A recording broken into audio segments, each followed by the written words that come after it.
Good evening, everyone. Have a nice Sunday. This is Muktar Bashir Aden on direct line for Hornby's Prize episode. Today is a Sunday. I hope everyone is dealing peace and enjoying with the Sunday holiday. Have a nice day first. Today we are submitting for you a very interesting bonus episode that is majorly concerning for Somalia election. Dear esteemed audience, today there is a great news goes on in central Somalia as long the 4 years waiting national presidential election is started today, while the result is still unpredictable. So keep online.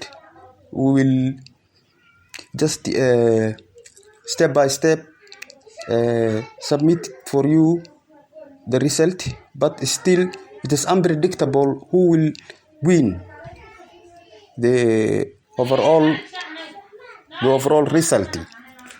So be there.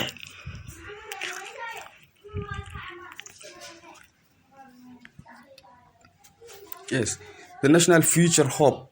This is the title, the National Future Hope and the Sovereignty for Somalian People.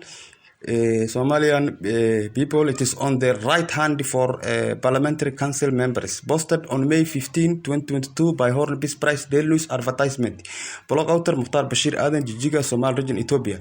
The central Somalia to inherit the second civil war is unthinkable anymore.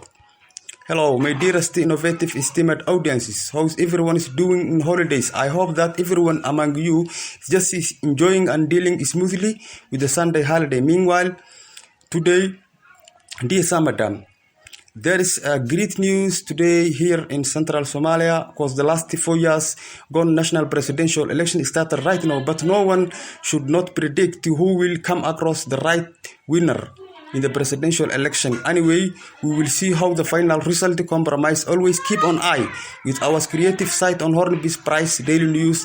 The Central Somali Regime solution, it is on the right hand of a House of People Representative Council members Parliament. Meanwhile, if any major security instability that could distract over the normal stability that can harm the entire sovereignty and demoralize the normal future hope of Somalian national people, it is clear that everyone who is contributed to do so would benefit it and bitterly take its major responsibility if any major notice happens for any major security that can develop a country to compromise. Unprecedented manipulation symbol of second civil war broke out once again in central Somalia. Thanks for your beautiful, intense reading attention by Muktar Bashir Aden, a senior independent analyst and professional freelancer author at Hornby's Prize Daily News. Copyright Hornby's Prize Daily News.